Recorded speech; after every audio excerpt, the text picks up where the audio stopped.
This is Will, welcome back. I'm going to do an experiment. It's part of the testing process. I'll load up one of our games here, the Phage number 6, and see if I can duplicate a crash when summoning a giant.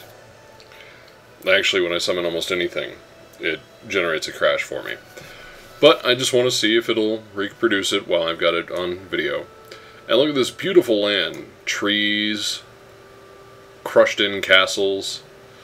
If this doesn't like really start getting you pumping, thinking about all the things that you could do, all the previous D&D games you may have played, I really don't know what I can tell you. Probably not dead, I wouldn't say that. I would probably go so far as to say, you just maybe haven't had the... You know what? Doesn't matter. Alright. D&D. It's a lot of fun. It's opened the doors to imaginations. It's role-playing the characters in the books. Well, here you get to sort of do that with a Sovereign. And anyways, back to the test at hand. I'm going to cast a spell. Actually, before I do that, let's not waste any time. I see I've got a bunch of spell points saved. And I finally have my first Fire Shard. And let's see. I've learned these spells up to this point. But I'm going to also learn Create a Desert, just because I'm learning the whole process, so grab that. And let's see, Wall of Fire only costs 10 points, so we'll learn that as well. We'll unlock that. And let us see, graphical glitchings. Click here. Yay, cleared that up. Now I'm going to save it because the game has crashed every time that I've tried to summon a creature. So, let's just see what happens when I try to summon a fire giant. Let's see, it says I can summon it at any one of these areas adjacent to me. So, let's watch the game crash out. Whoa, look at that. It failed. It actually worked. That's pretty cool. The odd part, if I can be so bold as to say, let's see, what happened? Yeah, that is a fire giant. Though, it's still just using the troll's base form. Don't stress about that too much. It's more of a side effect of, this is beta. So, it being beta, you're going to see just placeholder monsters. They've got tons of them. It's sort of like a who's who of D&D bestiaries. I'll be truthfully honest, I would be kind of surprised if somewhere down the road Hasbro or Wizards of the Coast didn't get in touch with Stardock and start looking into the idea of creating a D&D Birthright style game with influence of 4th edition. It would just make so much sense. Have a Dark Sun type, world, have a Faerun, you name it, I'm sure they'll eventually build it. But anyways, let's go ahead and move here. Add big old troll to our very, very burgeoning army. Troll, troll, troll.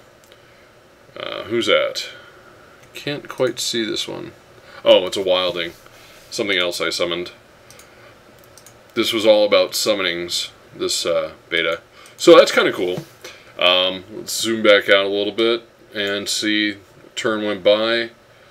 We are still generating fire. Spell points are coming in, and we've got 9 of 13 mana points. Let's look at spell points for a second, or mana points, and see how much it's going to cost to summon another fire giant. Well, if you look to the right of the screen, you'll see where it says Summon Fire Giant. The spell needs 4 turns to cool down. It's got to be within a range 1. It's 5 turns, and it's got a mana cost of 5 points. And it requires 1 fire shard in order to use it. So, I would not be at all surprised if we don't see something like, some of those battle card games, like, not necessarily Magic, but some of those other ones that are 3D now, with units and stuff like that. You can almost see something like that happening here, but in a living game. So it gives me hope that, it gives me hope for the future of games like this. And let's just continue traveling. ransack this creature's corpse. Hey, we found 100 gold in there. Sort of the stock treasure trade, as it were. Zooming back out, I can see that I've explored this part of the land just a little bit. And let's see. You can see beautiful forests that are slowly starting to come back alive. Got a guy who's just slowly exploring just to see what's over in this region. And when we zoom in over to here, he's just kind of, it's a pioneer. Wandering the wastelands. Working for me. Working for the man. Alright, let's just keep on heading south. Another turn goes by. We still have to wait for some time before we can summon another guy. But we can summon an imp. He's a little low-level guy. Fireballs, firestorms, little stuff like that. This will take 5 turns and cost 10 mana to generate Famine, which is another troll. What's this? Desecrate. Because I'm not falling, it does nothing. Wall of Fire. No need to put it out yet.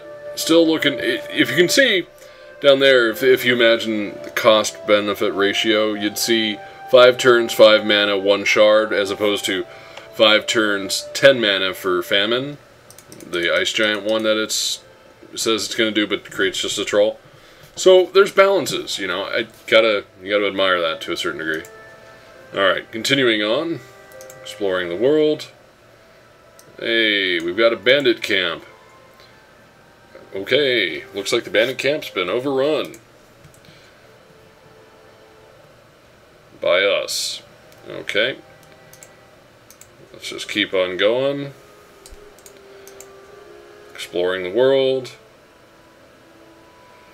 Fertile land. This would be great to build a city because, well, growth. An Earth Shrill. Looks kind of tough. It's a 5/5. Ultimately, the army here should be able to walk through it and not be completely wiped out. Now, in a real fight, I'm sure this Sand Brute would probably devastate us, but since we have quite a few troops, we have a little bit more at our beck and call. Let's see, how long? Spell needs 3 turns. I want another troll, but I also expect the game to crash, so I'm going to save it again, because remember, if you're in a beta, you need to make lots of saves. Back to the game. Let's see.